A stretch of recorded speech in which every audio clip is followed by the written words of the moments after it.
Hello friends, आज biology की class का दूसरा चैप्टर स्टार्ट कर रहे हैं। बोर्ड पे मैंने नाम उसका लिख दिया है नर एवं मादा यौगिकोद्भिद की संरचना और विकास। इंग्लिश में इसको male and female gametocytes structure and development, ठीक है। तो इस लेसन की शुरुआत अपन पुंकेसर की संरचना से करेंगे। पिछले पाठ के अंदर मैंने आपको पुष्प की संरचना पढ़ा दी है, ठीक है। और पुष्प की संरचना में अपन ने उसमें नर जननांग के रूप में पुंकेसर के बारे में पढ़ा था, ठीक है। तो सबसे पहले अपन यहाँ पे एक पुंकेसर का डायग्राम बनाते हैं, क्योंकि पाठ के प्रारंभ में अपन परागकोश से शुरू करेंगे। एक्चुअल में आप देखिए यहाँ पर लिखा है नर यौगिकोद्भिद और मादा यौगिकोद्भिद की संरचना और विकास, है ना। तो चूंकि अपन को नर यौगिकोद्भिद पढ़ना है और नर यौगिकोद्भिद का विकास परागकण से होता है, ठीक है। और परागकण परागकोशों में बनते हैं और परागकोश पुंकेसर का एक भाग है। तो अपन अपनी शुरुआत आज की पुंकेसर के स्ट्रक्चर से करते हैं। तो देखिए आप सभी जानते हैं कि मान लीजिए ये मैंने आपके सामने एक पुंकेसर बना दिया, ठीक है। इसका नाम लिख देता हूँ बेटा पुंकेसर या लघु बीजाणु पर्ण। ये पुंकेसर हो गया, ठीक है। इसमें देखो एक तो ये लंबा पतला तंतुनुमा भाग है, इस भाग को अपन बोलते हैं पुंतंतु, ठीक है। पुंतंतु के शीर्ष पर परागकोश, और परागकोश का निर्माण दो परागपालियों से होता है, परागपाली, ठीक है ना।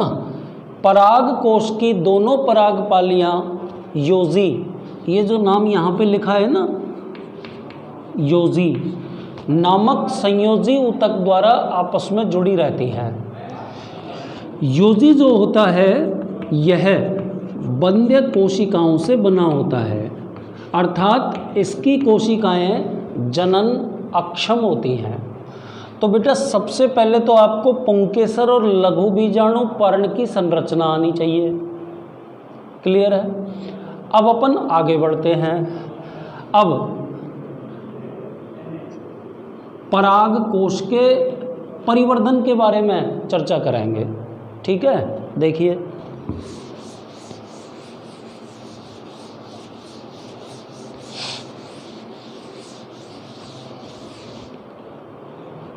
देखिए आप थोड़ी सी कल्पना करें कि प्रारंभिक अवस्था में जो परागकोश होता है वो सबसे बाहर की ओर एक स्तरीय एपिडर्मल कोशिकाओं के द्वारा घिरा रहता है। ये मैंने सबसे बाहर की ओर एपिडर्मल कोशिकाएं बना दी। अपन पढ़ रहे हैं बेटा परागकोश का परिवर्धन, मतलब किस प्रकार विकास होता है परागकोश का, ठीक है ना। तो देखिए प्रारंभिक अवस्था में परागकोश एक परतीय अधिचर्म या एपिडर्मिस की कोशिकाओं के द्वारा घिरा रहता है, और बेटा इसके भीतर उपस्थित समस्त कोशिकाएं सामान्य मृदुता की होती हैं, और ये समस्त कोशिकाएं हाइपोडर्मल कोशिकाएं कहलाती हैं, अधस्त्वचीय कोशिकाएं। देखो इस परत की कोशिकाओं को तो अपन बोलेंगे बेटा अधिचर्म, चाहे इसको आप बोल दीजिए अधिचर्मी कोशिकाएं, ठीक है ना।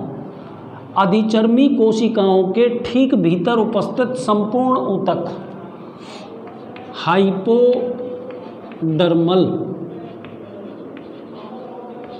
हाइपोडर्मल टिश्यू कहलाता है।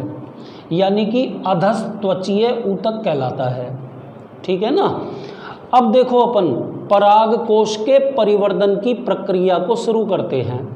ठीक है, तो इसमें अपन कैसे बोलेंगे कि अधिचर्म के ठीक नीचे उपस्थित हाइपोडर्मिल की कुछ कोशिकाएं आकार में अन्य कोशिकाओं की अपेक्षा बड़ी हो जाती हैं। जैसे कि बेटा आप बोर्ड पे देखना, मान के चलिए एक कोशिका मैंने ये बड़ी कर दी, मान के चलिए दूसरी कोशिका मैंने ये बड़ी कर दी, मान के चलिए तीसरी कोशिका मैंने ये बड़ी कर दी, और मान के चलिए चौथी कोशिका मैंने ये बड़ी कर दी। एक बार मैं वापस रिपीट कर रहा हूँ, ध्यान से समझें। पराग कोश के परिवर्धन की प्रक्रिया में एपिडर्मिस के ठीक नीचे उपस्थित हाइपोडर्मिस की कोशिकाएं, हाइपोडर्मिस की कोशिकाओं में से कुछ कोशिकाएं आकार में अन्य कोशिकाओं की अपेक्षा बड़ी हो जाती हैं। आपके सामने मैंने 4 कोशिकाएं बना दी, ठीक है ना। इन्हीं कोशिकाओं को बेटा प्रेप्सू कोशिकाएं या ऑर्किस्पोरियल सेल कहते हैं। ऑर्किस्पोरियल कोशिका या सेल कहते हैं। ठीक है ना बेटा, बिल्कुल सरल बात है। आपसे मैं पूछता हूँ, प्रेप्सू या ऑर्किस्पोरियल कोशिका का निर्माण किन कोशिकाओं से होता है? तो आप क्या बोलेंगे? हाइपोडर्मल कोशिका। एक्चुअल में यही कोशिका बेटा जो आपके सामने बोर्ड पे बनी हुई है, यही कोशिका पराग कोश के फर्दर डेवलपमेंट में मुख्य भूमिका निभाती है। बिल्कुल सही समझ में आ रहा है। मान लीजिए इन चारों में से किसी एक प्रेप्सू अथवा ऑर्किस्पोरियल सेल को मैंने आपके सामने बना दिया। प्रेप्सू अथवा ऑर्किस्पोरियल सेल को आपके सामने बना दिया। ठीक है, अब मेरी बात सुना है। देखो, इस कोशिका में प्रथम विभाजन परिणत प्रकार का होता है। अभी समझाऊंगा कि परिणत विभाजन होता क्या है। तो प्रथम विभाजन परिणत प्रकार का होता है। परिणत विभाजन के परिणाम स्वरूप 2 कोशिकाएं निर्मित हो जाती हैं, जिनमें बाहर की ओर उपस्थित कोशिका को प्राथमिक भित्ति कोशिका, ठीक है बेटा, और भीतर की ओर निर्मित कोशिका को प्राथमिक बीजाणुजन कोशिका कहते हैं। बीजाणुजन कोशिका कहते हैं। ठीक है, आगे चलिए। अब देखो, प्राथमिक भित्ति कोशिका के अंदर अनेक अपनत विभाजन होते हैं। पहले तो परिणत विभाजन ही होंगे, परिणत विभाजन होंगे, जिसके परिणाम स्वरूप प्राथमिक भित्ति कोशिका कई कोशिकाओं में विभाजित हो जाती है। ठीक है, फिर उन सभी कोशिकाओं में अपनत विभाजनों के परिणाम स्वरूप पराग कोश की भित्ति निर्मित हो जाती है। ठीक है ना। तो कुल मिला के बात ये हुई कि पराग कोश की भित्ति का निर्माण किससे होता है? प्राथमिक भित्ति कोशिका से। तो इसमें परिणत और अपनत दोनों प्रकार के विभाजन होते हैं। और उसके बाद बेटा प्राथमिक बीजाणुजन कोशिकाओं में निरंतर समसूत्री विभाजनों के द्वारा पराग कोश की भित्ति के भीतर बीजाणुजन ऊतक निर्मित हो जाता है। तो बिल्कुल सरल बात आपको मैंने समझा दी। मैं एक बार दोबारा से कह रहा हूँ, सभी बच्चे ध्यानपूर्वक सुनना, क्योंकि उसके बाद ना मैं आगे बढ़ जाऊँगा। देखिए, मैं वापस से कह रहा हूँ, देखिए, पराग कोश के परिवर्धन की प्रक्रिया में प्रारंभिक अवस्था में पराग कोश एपिडर्मल कोशिकाओं से बनी एकहरी परत के द्वारा घिरा रहता है। ये रही वो परत।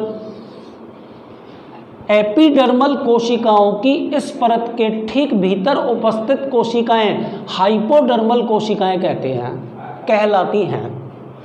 इन हाइपोडर्मल कोशिकाओं में से कुछ कोशिकाएं, लगभग 4 प्राय, अन्य कोशिकाओं की अपेक्षा आकार में बड़ी हो जाती हैं, उनका जीव द्रव्य अन्य कोशिकाओं की अपेक्षा सघन हो जाता है, उनका केंद्रक बड़ा हो जाता है। इन हाइपोडर्मल कोशिकाओं को, जिनका आकार पहले की अपेक्षा बढ़ चुका है, प्रप्सु कोशिकाएं या आर्कीस्पोरियल सेल कहते हैं। समझ में आ गया होगा। अब इन आर्कीस्पोरियल सेल या प्रप्सु कोशिकाओं में प्रथम विभाजन होगा कैसा बेटा? परिणत विभाजन। यहां लिख दिया परिणत विभाजन। और परिणत विभाजन के परिणाम स्वरूप प्रारंभिक अवस्था में दो कोशिकाएं निर्मित हो जाएंगी। दोनों आपके सामने लिखी हैं। एक तो है बेटा प्राथमिक भित्ति कोशिका और दूसरी है प्राथमिक बीजाणुजन कोशिका। क्लियर है? अब देखो, प्राथमिक भित्ति कोशिका के अंदर विभिन्न परिणत और अपनत विभाजनों के परिणाम स्वरूप पराग कोश की भित्ति निर्मित हो जाती है। अभी थोड़ी देर बाद जब पराग कोश की संरचना समझाऊंगा तो उसमें इन सभी भित्तियों का उल्लेख होगा। ठीक है, आगे चलिए। और प्राथमिक बीजाणुजन कोशिकाएं आपने पहले बनाई थी ना। प्राथमिक बीजाणुजन कोशिकाएं विभिन्न समसूत्री विभाजनों के द्वारा पराग कोश की भित्ति के भीतर अनेक बीजाणुजन कोशिका अथवा ऊतकों का निर्माण करती है। कहानी खत्म। एक्चुअल में अपन पढ़ रहे थे पराग कोश के परिवर्धन की प्रक्रिया। सारी चीज दिमाग में रखनी पड़ेगी। क्या क्या? कि भाई हाइपोडर्मल कोशिकाओं से निर्माण हुआ किसका? आर्कीस्पोरियल सेल का। आर्कीस्पोरियल सेल में प्रथम विभाजन कौन सा हुआ? परिणत, पेरिक्लाइनर। प्रथम परिणत विभाजन के परिणाम स्वरूप कितनी कोशिकाएं बनी? दो। एक को अपन बोलेंगे प्राथमिक भित्ति कोशिका और दूसरी को अपन बोलेंगे प्राथमिक बीजाणुजन कोशिका। प्राथमिक भित्ति कोशिका में विभिन्न पेरिक्लाइनर और एंटीक्लाइनर विभाजनों के परिणाम स्वरूप पराग कोश की भित्ति की विभिन्न परतें बन जाएंगी बेटा।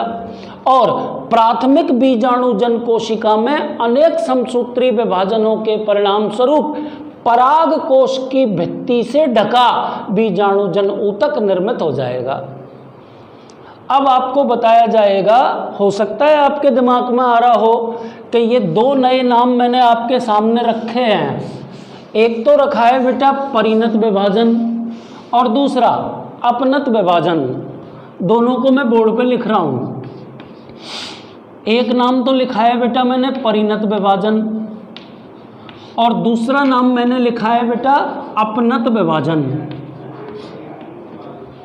दोनों के बारे में सुना है। इसको तो बोलते हैं पेरिक्लाइनर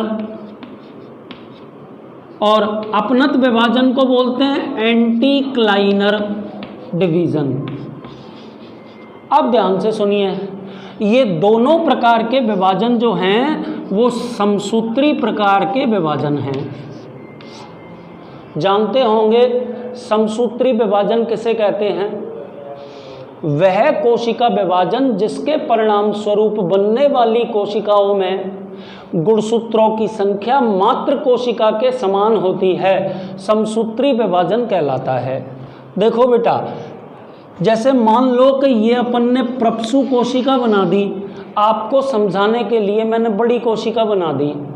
अब इसमें प्रथम विभाजन आपको करना है परिणत विभाजन। बता चुका हूँ कि समसूत्री प्रकार का होता है। तो बेटा ये अनुप्रस्थ रूप से दो भागों में बढ़ जाएगा। है तो समसूत्री विभाजन, केवल अनुप्रस्थ दिशा को याद रखना पड़ेगा। दो कोशिकाएं बन गई है ना। एक कोशिका को अभी थोड़ी देर पहले मैंने बताया ही था, क्या बोलते हैं? प्राथमिक भित्तिजन कोशिका। और नीचे वाली कोशिका को क्या बोलेंगे? प्राथमिक बीजाणुजन कोशिका। अब आप गौर करो, अब इस ऊपर वाली कोशिका में अनेक परिणत विभाजन होंगे जिससे ये एक से अधिक कोशिकाओं की एक श्रृंखला बन जाएगी। बन गई। अब बेटा अपनत विभाजनों की बात कर रहे हैं, ध्यान से सुनना। अपनत विभाजनों में इन कोशिकाओं को हमें अनुदैर्ध्य रूप से काटना है।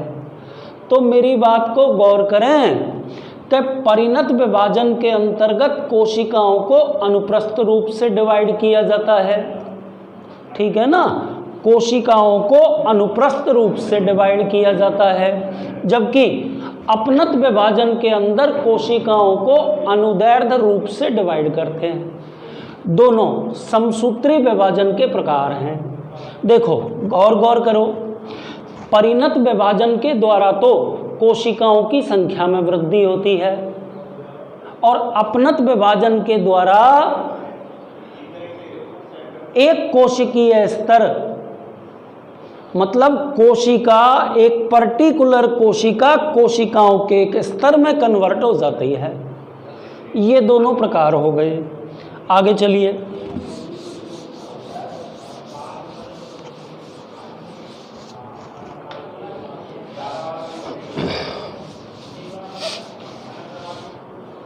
देखो बेटा ध्यान से देखना। जैसे कि मान लीजिए ये आपके सामने मैंने एक पुंकेसर बना दिया, अब अपन इसकी अनुप्रस्थ काट पढ़ने वाले हैं, ठीक है, पर उससे पहले भी आपको कुछ बातें यहाँ पर समझनी हैं। तो थोड़ी देर पहले बताना इसका नाम क्या मैंने बोला था, परागकोश, ठीक है भाई साहब। आगे चलिए, ध्यान से देखना। यदि अपन इस परागकोश की अनुप्रस्थ काट काटें, कैसे काटेंगे? जैसे मान लीजिए ये मेरे हाथ में एक पुंकेसर है और पुंकेसर का ये वाला भाग परागकोश है। परागकोश को मैंने यूं काट दिया अनुप्रस्थ रूप से, है ना, और अब इसको आपकी साइड में कर दिया। तो बेटा जो डायग्राम आपके सामने बनेगा ना, वो कुछ इस प्रकार से होगा, गौर करना।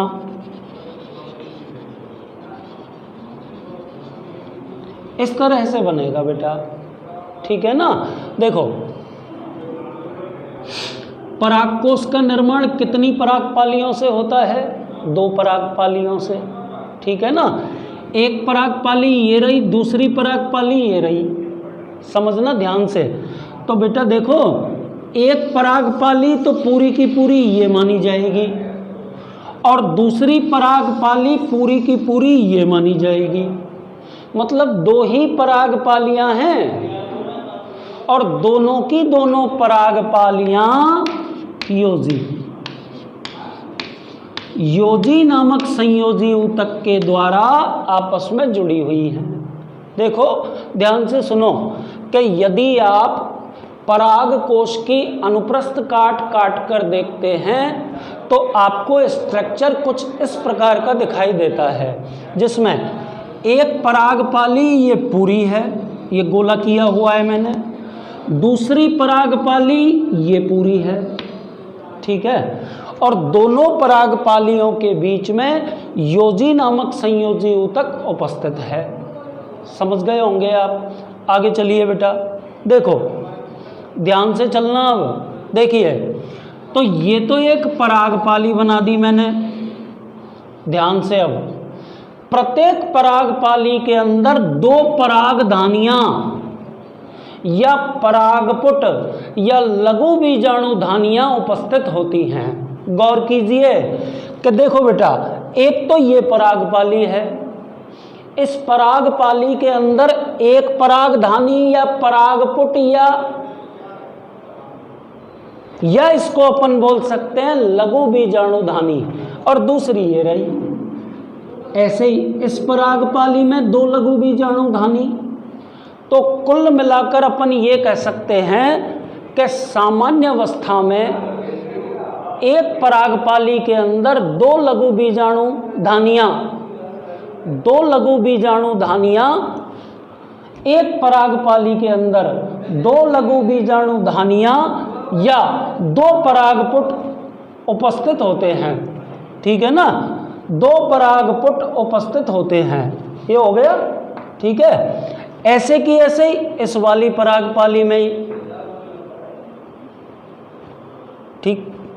हाँ तो बेटा मैं ये समझा रहा था कि देखो एक परागकोश के अंदर 2 परागपालियां पाई जाती हैं, ठीक है, और बेटा एक परागपाली के अंदर दो परागधानियां या लघु बीजाणुधानियां या परागपुट उपस्थित होते हैं। तो यहाँ मैं आपसे एक छोटी सी बात पूछता हूँ बेटा कि एक पराग कोश के अंदर कितनी लघु बीजाणुधानियां अथवा परागपुट या परागधानियां उपस्थित होंगी? तो आंसर क्या होगा? 4 सामान्य रूप से।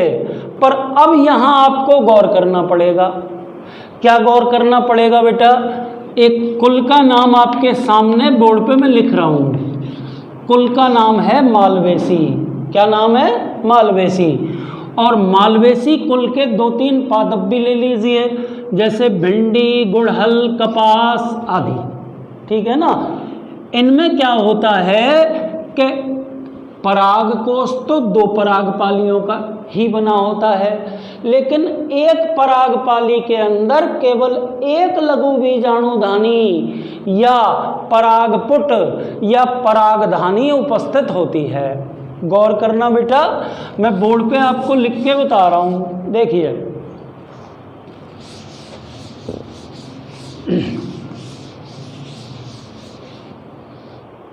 देखिए बेटा, देखो यहां पे मैंने लिख दिया सामान्यतः। क्या होता है बेटा सामान्यतः? गौर करना, एक पराग कोश में बेटा 2 परागपालियां पाई जाती हैं। एक पराग कोश के अंदर 2 परागपालियां पाई जाती हैं, और चूंकि प्रत्येक परागपाली में 2 लघु बीजाणुधानी उपस्थित होती हैं, अतः एक पराग कोश के अंदर कुल परागधानी कितनी हो गई? 4। परागधानी कह दो, परागपुट कह दो या लघु बीजाणुधानी कह दो, सारी बात है बेटा। अब इसमें यह अपवाद है, बहुत बार कंपटीशनों में आता रहता है मालवेसी कुल का। मालवेसी कुल के पादपों में बेटा थोड़ा सा अंतर करना पड़ता है। क्या अंतर करना पड़ता है? देखो, परागकोश भी एक ही होगा। एक परागकोश के अंदर परागपालियां 2 ही होंगी, लेकिन बेटा एक परागकोश के अंदर 2 परागधानियां अथवा 2 लघु बीजाणुधानियां उपस्थित होंगी। इसीलिए बेटा मालवेसी कुल के परागकोशों को एक पालिक परागकोश कहा जाता है। तो ये आपको याद रखना पड़ेगा। एक बार मैं दोबारा से ये थोड़ा सा बता देता हूँ, उसके बाद अपन स्टार्ट करते हैं परागकोश की संरचना। क्या बताना है मुझे? ध्यान से सुनो कि जनरल वे में तो क्या होता है कि एक परागकोश में 2 परागपालियां पाई जाती हैं। परागकोश की दोनों परागपालियां योजी नामक संयोजी ऊतक द्वारा आपस में जुड़ी रहती हैं, और प्रत्येक परागपाली के अंदर 2 लघु बीजाणुधानियां अथवा परागपुट उपस्थित होते हैं। तो एक परागकोश में कुल लघु बीजाणुधानियों की संख्या कितनी हो गई? 4। अब मालवेसी कुल की बात कर लें। एक पालिक प्रकार का परागकोश बताया मैंने। क्यों कहते हैं? क्योंकि एक परागकोश में 2 परागपालियां होती हैं, और प्रत्येक परागपाली में केवल और केवल एक ही लघु बीजाणुधानी उपस्थित होती है। तो ये कहानी खत्म। अब आइए आप डायरेक्ट जो अपना चैप्टर नंबर 2 का पहला इंपॉर्टेंट प्रश्न है, थोड़ा सा ध्यान से देखना, मुझे उसका स्ट्रक्चर भी बनाना पड़ेगा। देखिए, बोर्ड पे मैंने लिख दिया है परागकोश की संरचना। या तो प्रश्न में यूं ही पूछा जा सकता है कि भाई आवृत बीजी पादपों में परागकोश की संरचना स्पष्ट कीजिए, या इसी चीज को मैं यूं भी पूछ सकता हूं बेटा कि परागकोश की अनुप्रस्थ काट का सचित्र वर्णन कीजिए। ठीक है ना? तो गौर करना कि पराग कोश की अनुप्रस्थ काट का अध्ययन 2 बिंदुओं के अंतर्गत किया जाता है। पहला बिंदु तो है बेटा भित्ति परतें, इसमें तो पराग कोश की समस्त भित्तियों के बारे में आ जाएगा, ठीक है ना। और दूसरा बीजाणु जन ऊतक, इसमें लघु बीजाणुओं का निर्माण करने वाली कोशिकाओं के बारे में आ जाएगा। तो देखो डायग्राम की शेप अभी थोड़ी देर पहले मैंने खींची थी बेटा, अब एक बार दोबारा से बना रहा हूँ, सब देख लीजिए और ध्यान से समझ लीजिए, क्योंकि ये जो बड़ा प्रश्न मैं शुरू कर रहा हूँ बोर्ड के एग्जाम में एक बार बड़ा प्रश्न बन के आ चुका है। देखिए, ठीक है बेटा, एक परागपाली तो मैंने ये बना दी, दूसरी परागपाली मैंने ये बना दी, बन गई दोनों परागपाली। और आप सबको पता है कि दोनों परागपालियों के बीच में दोनों परागपालियों को जोड़ने वाला बंद कोशिकाओं से बना ऊतक उपस्थित होता है, और इस ऊतक को आप क्या बोलते हो? योजी। ये बना दिया, योजी हो गया भाई साहब। अब देखो मैंने आपको बताया कि पराग कोश की संरचना का अध्ययन 2 बिंदुओं के अंतर्गत करते हैं। पहला बिंदु क्या दे रखा है? भित्ति परतें, और इसमें अपन कौन कौन से प्रकार की भित्तियां पढ़ेंगे? चारों के नाम लिख रहा हूं बोर्ड पे, फिर 1 बाय 1 चित्र बनाता चलूंगा और एक एक प्रकार की भित्ति के बारे में आपको बताता चलूंगा, ठीक है। तो सबसे पहले तो बेटा अधिचर्म, अधिचर्म। नंबर 2 पे अपन पढ़ेंगे अंतस्थीशियम। क्या नाम बोला मैंने? अंतस्थीशियम, एंडोथीशियम। नंबर 3 पर अपन पढ़ेंगे मध्य परतें, और नंबर 4 पर अपन पढ़ेंगे टैपीटम, जो परागकोश की भित्ति की सबसे भीतरी परत है। तो अब ध्यान से बोर्ड पे देखते चलें कि परागकोश की भित्ति में सबसे बाहर की ओर सामान्य मृदुतकी कोशिकाओं से बनी एक हैरी परत के रूप में अधिचर्म या एपिडर्मिस पाई जाती है। बोर्ड पे आपके सामने मैंने बना दी, वापस बोल रहा हूं कि परागकोश की भित्ति में सबसे बाहर की ओर सामान्य मृदुतकी कोशिकाओं से बनी एक हैरी परत अधिचर्म पाई जाती है। अधिचर्म की कोशिकाएं चपटी एवं दीर्घित होती हैं। इन कोशिकाओं के द्वारा परागकोश के भीतरी ऊतकों को सुरक्षा प्राप्त होती है। इतना सा याद कर लेना। आगे चलिए बेटा, अधिचर्म के ठीक नीचे की ओर, अधिचर्म के ठीक नीचे की ओर एक परतीय स्तर और उपस्थित होता है। ये बना दिया बेटा मैंने, सब बच्चे ध्यान से। एक परतीय स्तर और उपस्थित होता है। बोर्ड पे देख के मुझे बताओ कि अधिचर्म के नीचे उपस्थित 1 लेयर्ड स्तर का नाम क्या है? एंडोथीशियम, अंतस्थीशियम। गौर करना पड़ेगा भाई साहब, बहुत इंपॉर्टेंट है ये।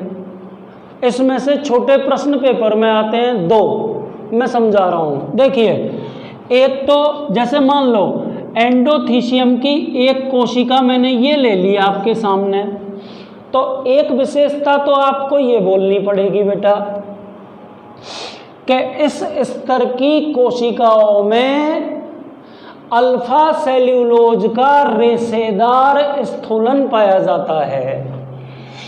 किसका होता है बेटा? अल्फा सेल्यूलोज का रेशेदार स्थूलन, और वो भी ना आंतरिक भित्ति पर और स्पर्श रेखीय भित्तियों पर पट्टी के समान। तो आप मुझे इस चित्र को देखकर, ये कोशिका वाला मैंने चित्र बनाया ना, इस चित्र को देखकर आप बता सकते हैं कि बताइए इसकी आकृति कैसी होगी? U shape. एक बार मैं दोबारा कह रहा हूँ, सब ध्यान से सुनना कि एपिडर्मिस के ठीक नीचे की ओर एक गहरी परत के रूप में अंतस्थीशियम या एंडोथीशियम पाया जाता है। इस परत की कोशिकाओं की भीतरी एवं स्पर्श रेखीय भित्तियों पर अल्फा सेलुलोज का रेशेदार पट्टिकामय रेशेदार एवं पट्टिकामय स्थूलन उपस्थित होता है। ठीक है ना। और इसी स्थूलन, अच्छा, इसकी आकृति कैसी होती है? यू शेप होती है। ठीक है ना।